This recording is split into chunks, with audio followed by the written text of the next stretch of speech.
देखो, तो cell division जो है वो इन 4 प्रोसेस से होके गुजरेगा। हम एक एक करके प्रोसेस तुमको दिखाते हैं कि हर एक प्रोसेस में सेल अपना क्या क्या काम करती है और क्या क्या जो इस सेल के अंदर चेंजेस आता है, और एक सेल के अंदर क्या क्या रहता है, कैसे कैसे, और हर एक स्टेप में जो है अपना क्या क्या उसका जो है तुम्हारा इनविजिबल होता है, फिर विजिबल होता है, ये सारा चीज़ तुमको वहाँ पे दिखाई देगा। तो पहले आते हैं प्रोसेस, इसको हम जो है मिटा रहे हैं, ये 4 स्टेप है, ठीक है। देखो,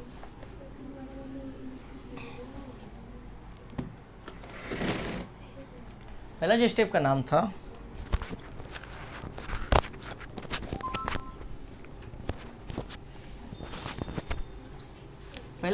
था प्रोफेस, ठीक है, इसका नाम था प्रोफेस। तो प्रो का मतलब होता है first, the meaning of pro is first.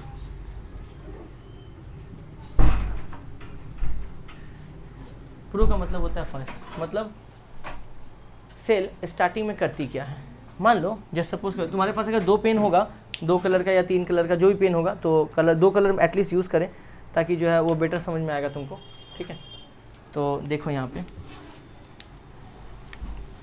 जैसे मान लो कि प्रोफेस का 2 भाग होता है, ठीक है, लेकिन प्रोफेस में आने के पहले हम दिखाते हैं तुमको।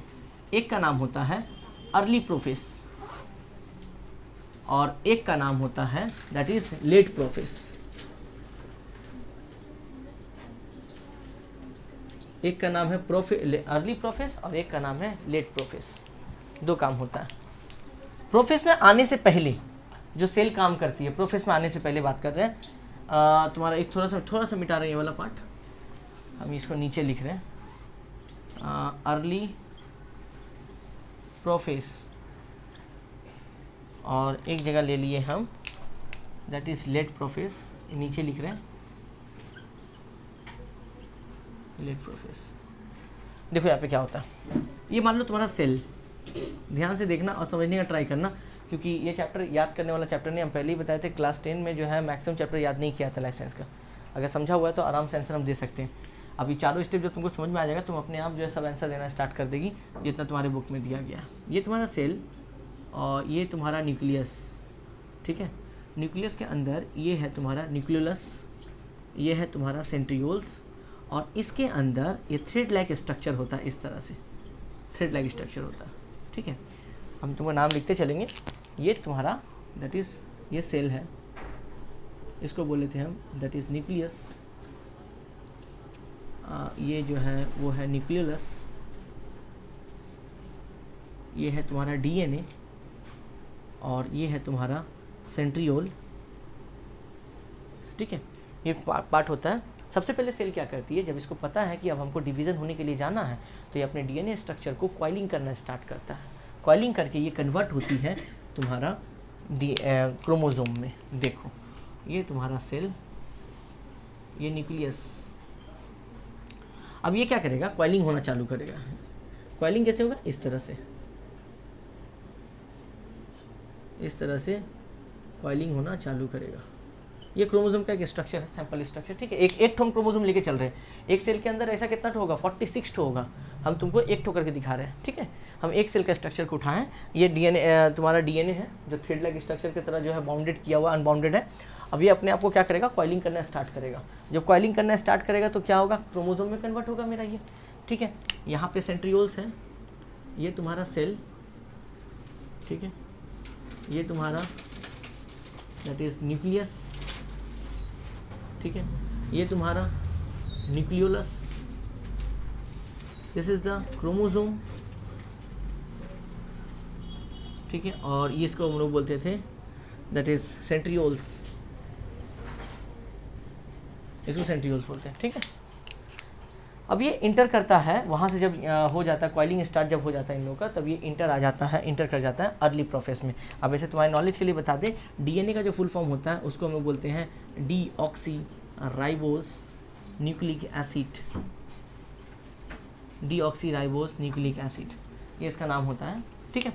अब ये आता है अर्ली प्रोफेस में। अब अर्ली प्रोफेस में क्या होता है, ये तुम्हारा सेल बना,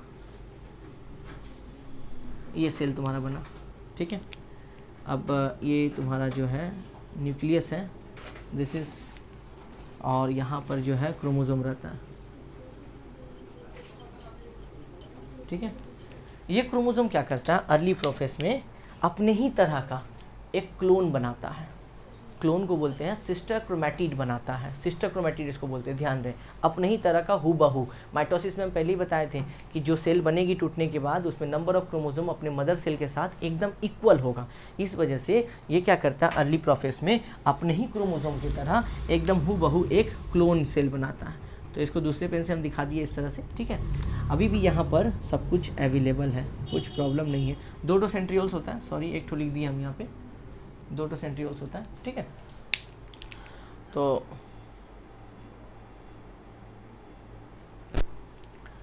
ओके, अब यहाँ पे हम नाम लिख देते हैं, दिस इज सेल, इसको बोलते हैं हम लोग न्यूक्लियस, सेंट्रियोल्स नहीं सॉरी न्यूक्लियोलस, इसको बोलते हैं हम लोग सेंट्रियोल, ठीक है। तो ध्यान देना यहाँ पे, ये जो बना है इसको हम लोग बोलते हैं sister chromatid, that is sister chromatid. और ये जिसके द्वारा अटैच होता है ना, दोनों देखो, दोनों क्रोमोसोम एक दूसरे के साथ अटैच्ड है, इस अटैच्ड क्रोमोसोम को हम लोग बोलते हैं दैट इज काइनेटोकोर। जिसके द्वारा वो अटैच्ड होता है उस जगह को हम लोग बोलते हैं काइनेटोकोर। ध्यान रहे, ये कभी कभी पूछता है काइनेटोकोर। और दूसरा तुमसे पूछेगा, अच्छा वो आते हैं थोड़ा देर बाद। तो ये सेल क्या करता है, बाउंडेड करना चालू करता है, और यहाँ पे सबसे पहले वो काम क्या किया, सिस्टर क्रोमैटिड बनाया, मतलब अपने ही तरह का एक क्लोन को रेडी किया, ठीक है। रेडी करने के बाद अभी एंटर कहाँ करता है, लेट प्रोफेस में, ठीक है।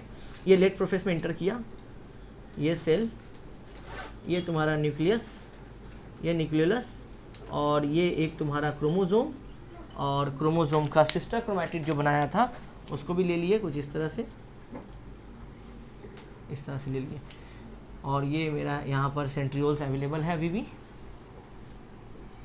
ये सेंट्रियोल्स दैट इज न्यूक्लियोलस, ये न्यूक्लियस, और ये तुम्हारा cell, and this is chromosome, ठीक है, सब अवेलेबल है। लेट प्रोफेस में क्या होता है, ये तो अर्ली से लेट में इंटर किया, ठीक है। अब लेट में करने के बाद इसमें चेंजेस क्या होता है, देखो यहाँ के बाद इसका जो तुम्हारा ये न्यूक्लियस जो है वो धीरे धीरे गायब होना चालू होता है, डिसअपियर होना चालू करता है, न्यूक्लियोलस गायब हो जाता है। और तीसरा काम, ये जो सेंट्रियोल्स है ये पोल की तरफ चला जाता है। पोल की तरफ जाने का मतलब ये चला जाता है ऊपर, और ये चला जाता है इस पोल की तरफ। देखो यहाँ पर होता क्या चेंजेस, यहाँ पे बनाते हैं, तो डायग्राम को समझने का ट्राई करना। डायग्राम अगर समझ गए तो सेल डिवीजन का कोई जरूरत नहीं है पढ़ने का, बस डायग्राम में ही मेन है। ये तुम्हारा सेल है, हम तुमको दिखाते हैं कैसे डिसअपियर होगा, ठीक है। और यहाँ पे जो है मेरा क्रोमोसोम अवेलेबल है,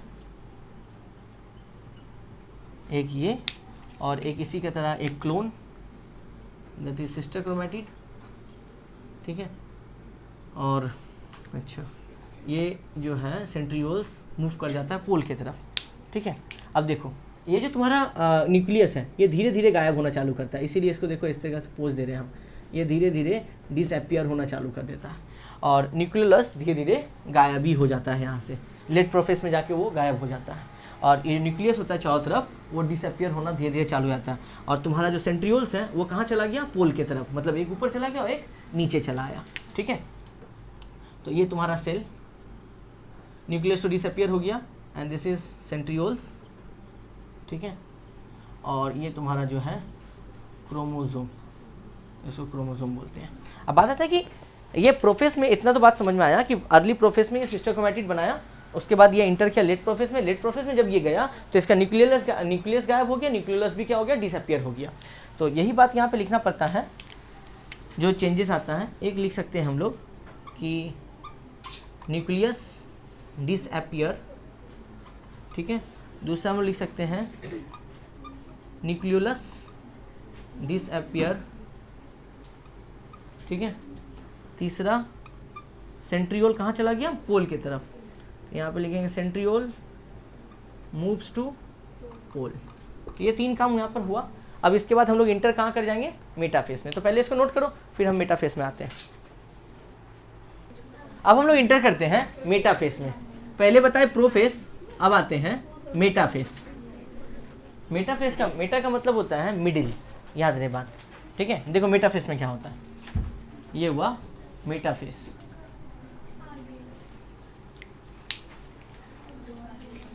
ठीक है, मेटा का मतलब है मिडिल, इसको मिडिल बोलते हैं हम लोग। ठीक है, अब हम जानते हैं कि प्रोफेस में जो है ये तुम्हारा सेल था, इसका न्यूक्लियस गायब हो गया था, न्यूक्लियोलस गायब हो गया था, और सेंट्रियोल जो है पोल पे चला गया था। ठीक है, तो यहाँ पर जो सेल था तुम्हारा मतलब क्रोमोसोम था, एक क्रोमोसोम ये वाला था, ठीक है, और इसके साथ इसका सिस्टर क्रोमैटिड था, उसका नाम था ये सेल, ये। और इन लोग दोनों जो आपस में अटैच रहता है, and this attachment is called kinetochore, इसको हम लोग बोलते हैं काइनेटोकोर, अटैचमेंट को हम लोग बोलते हैं काइनेटोकोर। ठीक है, अब ये वाला पार्ट मेटाफेस इंटर, देखो मेटाफेस में क्या होता है, हम इसके बाद जो है एक क्रोमोसोम ले लेते हैं, एक से ज़्यादा क्रोमोसोम को लेके चलते हैं। ठीक है, तब तुमको और अच्छे से समझ में आएगा। मान लो एक क्रोमोसोम इधर है, एक इधर है, एक इधर है, एक इधर है, सब बिखरा हुआ रहता है। ठीक है, सबका सब बिखरा हुआ रहता है। सिस्टर क्रोमैटिड भी रहेगा। हम बताए भी थे कि हम एक सेल के अंदर 46 क्रोमोसोम होता है। हम जो स्ट्रक्चर लेके अभी चल रहे थे वो एक क्रोमोसोम का लेके चल रहे थे। ठीक है ना, हम ये जो अभी 6 to 5 जो क्रोमोसोम बनाए हैं, रीज़न बताते हैं क्यों, लेकिन ऐसा 46 होता है इस तरह से, एक सेल के अंदर 46 क्रोमोसोम होता है। हम तुमको बस 4 अलग अलग इस तरह दिखा रहे हैं, क्योंकि यहाँ पे देखो क्या प्रोसेस होता है। और हम लोग जानते हैं कि ये सेंट्रियोल्स ऊपर में होता है। तो सेंट्रियोल्स क्या करता है मेटाफेस में, वो धागा स्पाइंडल फाइबर बनाता है। स्पाइंडल फाइबर जो होता है थ्रेड लाइक स्ट्रक्चर होता है, और ऊपर से फेंकता है, ऊपर से भी नीचे से भी। और जो क्रोमोसोम अलग अलग रहता है उस सब क्रोमोसोम को मिडिल में ले आता है। मतलब अब यहाँ से ये क्या करेगा, यहाँ पे स्पाइंडल फाइबर फेंकना चालू करेगा। ये स्पाइंडल फाइबर बनाता है, ये फेंका, ठीक है, ये भी इधर आएगा, ये फेंका। ठीक है, सब ऊपर से भी आएगा, नीचे से भी आएगा, और आने के बाद दोनों मिलके क्या करेगा, इसको इन सब को जो है ये तुम्हारा सेल, इन सब को मिडिल में लेके चला आएगा।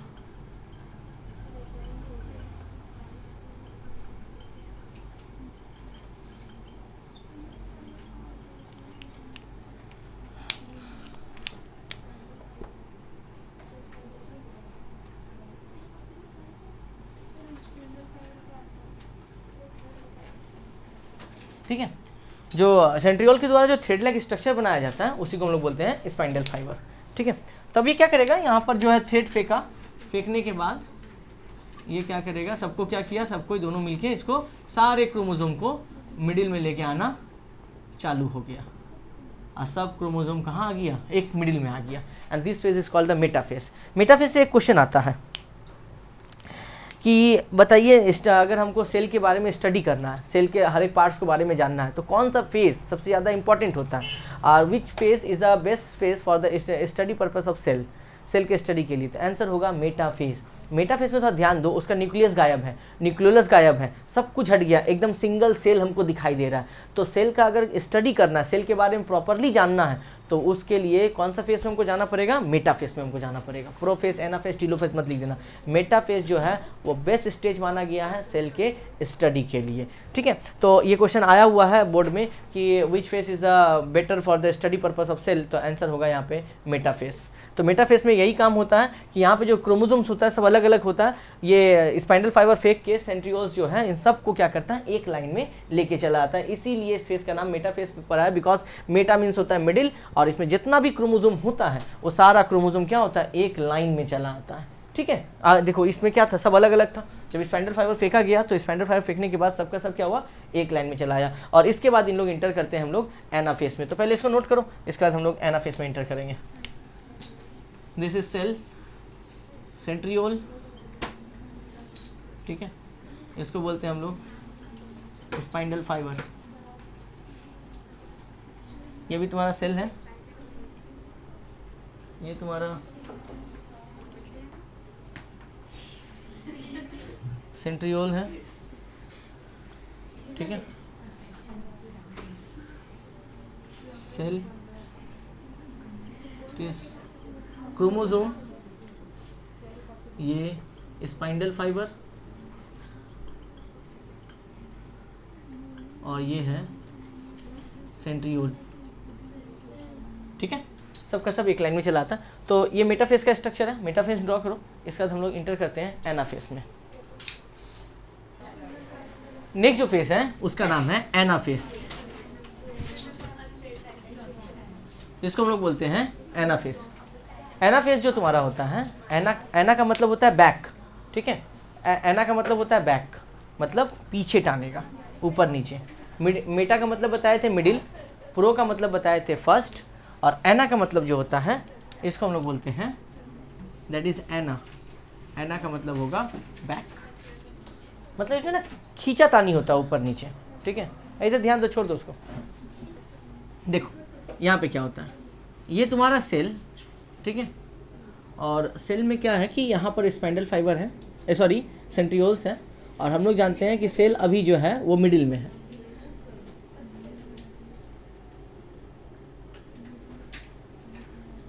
ये सेल मिडिल में है, और यहाँ पर भी जो है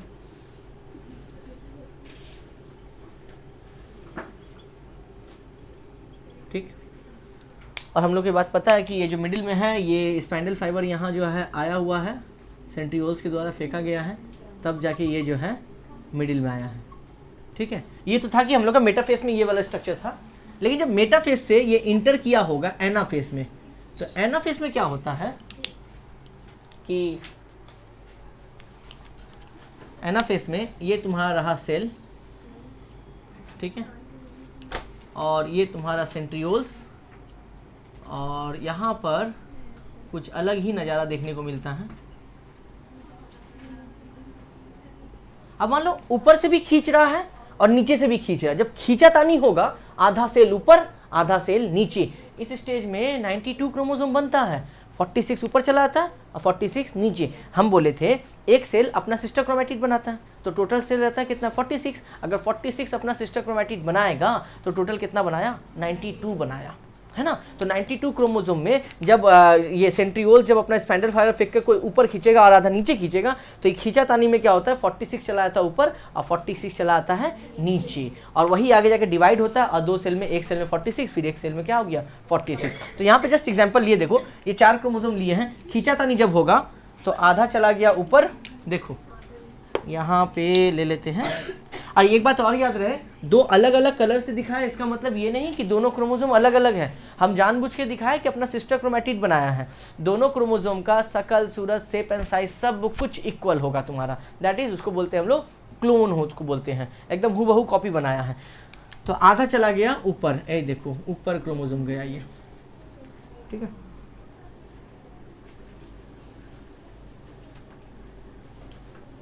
ये ऊपर आधा और आधा चला आया नीचे।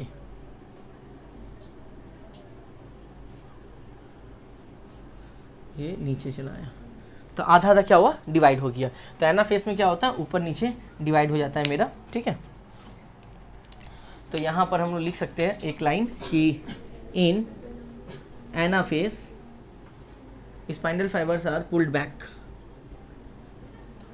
Spindle fibre are pulled back. Pulled back का मतलब ऊपर नीचे क्या होता है, खींचातानी स्टार्ट होता है, आधा क्रोमोसोम ऊपर आधा क्रोमोसोम नीचे। And this is the cell, नाम लिखते चलना। इसको हम लोग बोलते हैं centrioles, this is the spindle fibre and this is chromosome. ठीक है, इसको क्रोमोसोम बोलते हैं। यहाँ भी हम लोग नाम दे सकते हैं, ये मेरा सेल, ये हो गया तुम्हारा स्पाइंडल फाइबर। ठीक है, and this is centriole, note करके रखना। तो इस तरह क्या होता है, एक सेल दूसरे सेल में क्या होता है मेरा, डिवाइड होता है। सॉरी डिवाइड बोल रहे हैं, क्रोमोसोम जो है ऊपर नीचे जो है आधा आधा हो गया। अब एनाफेस से हम लोग इंटर कर जाएंगे टीलोफेस में। तो पहले एनाफेस को नोट करें, उसके चलते हैं टीलोफेस में। देखो अब क्या होता है, नेक्स्ट जो लास्ट फेस है उसका नाम है टीलोफेस। ठीक है, दैट इज टीलोफेस। यह बहुत जन इसको जो है टेलोफेस भी बोलते हैं। टीलो का मतलब होता है टू, ठीक है, देखो यहाँ पे टीलो का मतलब होता है टू। अगर तुमसे कोई पूछे what is the meaning of telo तो हो जाएगा यहाँ पर टू हो जाएगा, ठीक है। अब इस फेस में क्या होता है, याद करो प्रोफेस में न्यूक्लियस, न्यूक्लियर मेम्ब्रेन या तुम्हारा जो है न्यूक्लियोलस सब गायब हो गया था, ठीक है। ये टीलोफेस में फिर से अपीयर्ड होता है, धीरे धीरे इसका आना चालू रहता है। क्योंकि देखो एनाफेस में हम तुमको अभी दिखाए, इसमें सेल क्या हुआ था, सेल बोले क्रोमोसोम क्या हुआ, आधा ऊपर चला गया आधा नीचे चला आया। अब आधा ऊपर और आधा जो नीचे आया, अब धीरे धीरे क्या होगा, चारों तरफ से न्यूक्लियर मेम्ब्रेन, उसके बाद तुम्हारा जो न्यूक्लियोलस, न्यूक्लियस सबका आना धीरे धीरे स्टार्ट हो जाता है। जैसे यहाँ पर एक हम क्रोमोसोम लेके चलते हैं, ठीक है, ध्यान देना, ये तुम्हारा सेल, ठीक है। अब क्या हुआ कि आधा क्रोमोसोम ऊपर चला गया, ये तुम्हारा सेंट्रियोल्स। अब एक क्रोमोसोम ऊपर चला गया है, ठीक है, एक क्रोमोसोम लेते हैं और एक क्रोमोसोम जो है वो नीचे चला आया, ठीक है। क्रोमोसोम का अलग अलग शेप एंड साइज होता है, ऐसा नहीं कि यहाँ भी स्टार में बना रहे, यहाँ लंबा है, इसमें कोई प्रॉब्लम नहीं है, अलग अलग शेप एंड साइज का होता है, तो किसी भी एक शेप एंड साइज को हम दिखा सकते हैं। और यहाँ पे जो है सेंट्रियोल्स होता है। अब यहाँ पे क्या होता है तुम्हारा, ये तो था एनाफेस में ही अलग अलग हो गया था, ठीक है। एनाफेस से जब ये लोग टीलोफेस में आता है, तो टीलोफेस में ये तुम्हारा सेल, और सेल के आने के बाद ये तुम्हारा यहाँ पर जो ये क्रोमोसोम होता है, ठीक है, और यहाँ पर भी जो है सेंट्रियोल्स है, और यहाँ पर भी क्रोमोसोम अवेलेबल है। अब ये क्रोमोसोम के चारों तरफ तुम्हारा धीरे धीरे आना चालू हो जाता है, किसका, न्यूक्लियस का, धीरे धीरे अपीयर होना चालू कर देता है। ये देखो, ये धीरे धीरे अपीयर होना चालू कर दिया, न्यूक्लियोलस का आना भी स्टार्ट हो गया, न्यूक्लियोलस मेरा आ गया, ठीक है। अब इसके बाद यहाँ पर क्या होगा, ये तुम्हारा सेल, और सेल के अंदर ये पूरी तरह से न्यूक्लियस आ चुका है। लेकिन न्यूक्लियस जैसे ही आएगा, अब मान लो यह न्यूक्लियस है, ठीक है, न्यूक्लियस आ गया, तो ये जो क्रोमोसोम होता है ये कॉइलिंग में अब नहीं रहता है, ये अपना कॉइलिंग को अनवाइंड करता है, खोलना चालू करता है, और खोलने के बाद ये कन्वर्ट हो जाता है किसमें, डीएनए में कन्वर्ट हो जाता है, ठीक है। अब ये पूरी तरह से अपने आप को क्या करेगा, खोल लिया, ठीक है। ठीक उसी तरह से नीचे में भी जो है, नीचे में एक सेल है और ये न्यूक्लियोलस था तुम्हारा, ठीक है, ये क्रोमोसोम था। अब ये क्रोमोसोम भी अपने आप को क्या करेगा, ओपन कर देगा, ओपन करेगा तो फिर से क्या हो जाएगा, इस तरह कन्वर्ट हो जाएगा, that is the DNA structure में कन्वर्ट हो गया, ठीक है। और दोनों सेल के पास जो है तुम्हारा इस तरह से सेंट्रियोल्स का भी आना क्या हो जाएगा, स्टार्ट हो गया, ठीक है। अब ये सेल है और सेल के अंदर ये तुम्हारा न्यूक्लियस, ये तुम्हारा न्यूक्लियोलस, ठीक है। यहाँ पे भी जो है तुम्हारा ये न्यूक्लियस है, ये तुम्हारा जो है न्यूक्लियोलस, ये तुम्हारा सेंट्रियोल्स, ठीक है। और ये जो खुल गया इसको बोलते हैं हम लोग, दैट इज ये दोनों डीएनए, ठीक है। मतलब कॉइलिंग था तो क्रोमोसोम था, और कॉइलिंग जब खुल गया तो किसमें बदल गया, डीएनए में, that is deoxyribose nucleic acid. इतना काम तुम्हारा कहाँ पर हुआ, टीलोफेस में। यानी टीलोफेस में अगर हमको इंपॉर्टेंट पूछे तो टीलोफेस में बता सकते हैं कि इस फेस में जो न्यूक्लियस गायब हुई थी, न्यूक्लियस अपीयर होना चालू हुआ, न्यूक्लियोलस अपीयर होना चालू हो गया, ठीक है। और इसमें क्रोमोसोम अनवाइंड होके कन्वर्ट हो जाता है किसमें, डीएनए में कन्वर्ट हो जाता है, ठीक है। तो यहाँ पे हम पॉइंट्स दे सकते हैं, बुलेट पॉइंट में लिख सकते हैं कि telophase is the last stage of karyokinesis, telophase is the last stage of karyokinesis. ये कैरियोकाइनेसिस का लास्ट स्टेज है, ठीक है। हम लिखाए हैं चारों phase, prophase, metaphase, anaphase and telophase is the last stage, ठीक है। उसके बाद नंबर 2 जो है तुम्हारा, ये दे सकते हैं, डॉटर क्रोमोसोम अराइव एट पोल,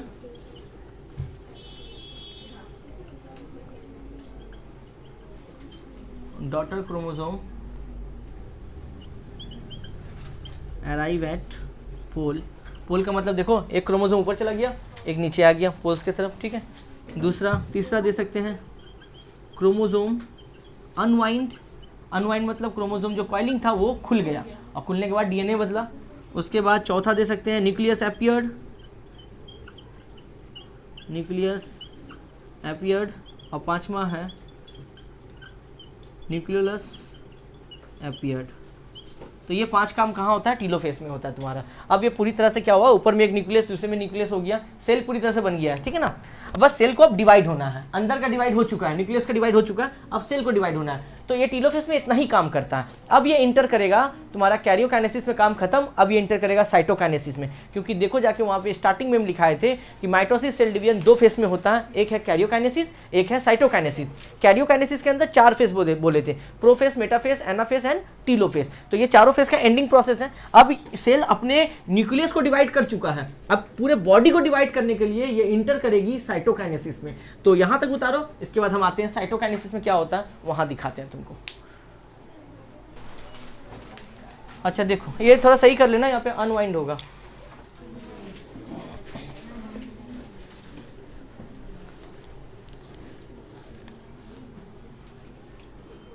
अब जो लास्ट है, उस लास्ट स्टेज, उसका नाम है साइटोकाइनेसिस।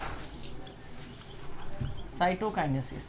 अब इस स्टेज में क्या होता है, अब यहाँ पर प्रोफेज का जो है, सॉरी माइटोसिस का जो कैरियोकाइनेसिस था उसमें न्यूक्लियस डिवाइड हुआ, अब इसमें पूरे बॉडी डिवाइड होगी।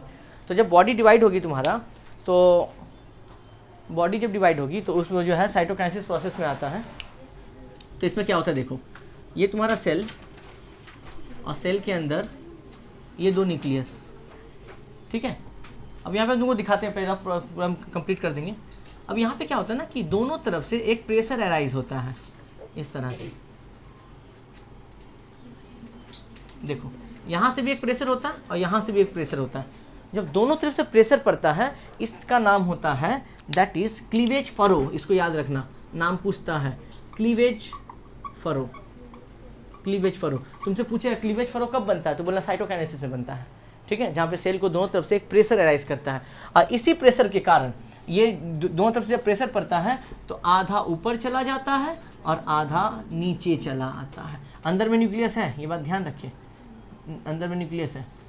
तो सेल के बाहरी स्ट्रक्चर से जब इसको प्रेशर पड़ता है, तो प्रेशर पड़ने के कारण ये 2 भाग में क्या होता है, डिवाइड हो जाता है मेरा, ठीक है। अब यहाँ पर क्या हुआ कि यहाँ पे अनवाइंड किया हुआ क्या था तुम्हारा, दैट इज डीएनए था। यहाँ पर सबका, सब में डीएनए भर देते हैं, ठीक है।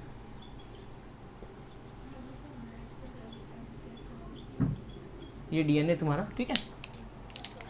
और उसके बाद दोनों के पास सेंट्रियोल्स आ जाता है, न्यूक्लियोलस रहता है, न्यूक्लियस होता है इन लोगों के पास, ठीक है। 2 भाग में डिवाइड हो जाता है।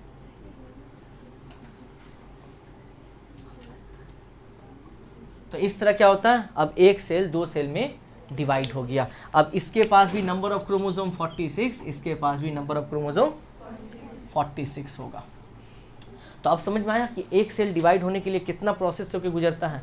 तो ये है तुम्हारा फाइनल स्टेज, जहाँ पे साइटोकाइनेसिस में आके अब ये सेल डिवाइड होता है। अब ये सेल फिर चला जाएगा जो है डिवाइड होने के लिए माइटोसिस में, और ये सेल फिर डिवाइड होने के लिए चला आएगा माइटोसिस प्रोसेस में। फिर ये 1 से कितना बनेगा, 2, और फिर ये 1 से कितना बनाएगा, 2, और ये प्रोसेस घर में जो हम लोग के बॉडी में कंटिन्यूसली चलते रहता है। और इसी तरह डेली बाय डेली हम लोग के बॉडी के अंदर सेल, जो बॉडी क्रिएटिंग जो सेल होता है, सोमैटिक बॉडी जिसको हम लोग बोलते हैं, या सोमैटिक सेल जिसको बोलते हैं, ये कंटिन्यूसली डिवाइड करते करते करते करते हम लोग का बॉडी के स्ट्रक्चर को क्या करता है, बड़ा करते रहता है।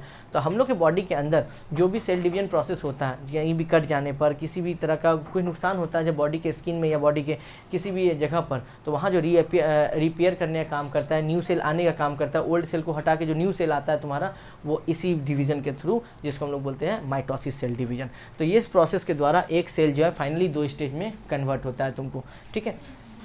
तो ये बात याद रखना, इसको क्लीवेज फरो बोलते हैं। अब इसका नाम यहाँ पे लिख लेते हैं, इसको हम लोग बोलते हैं सेल, दिस इज न्यूक्लियस, ठीक है, एंड इसको हम लोग बोलते हैं न्यूक्लियोलस।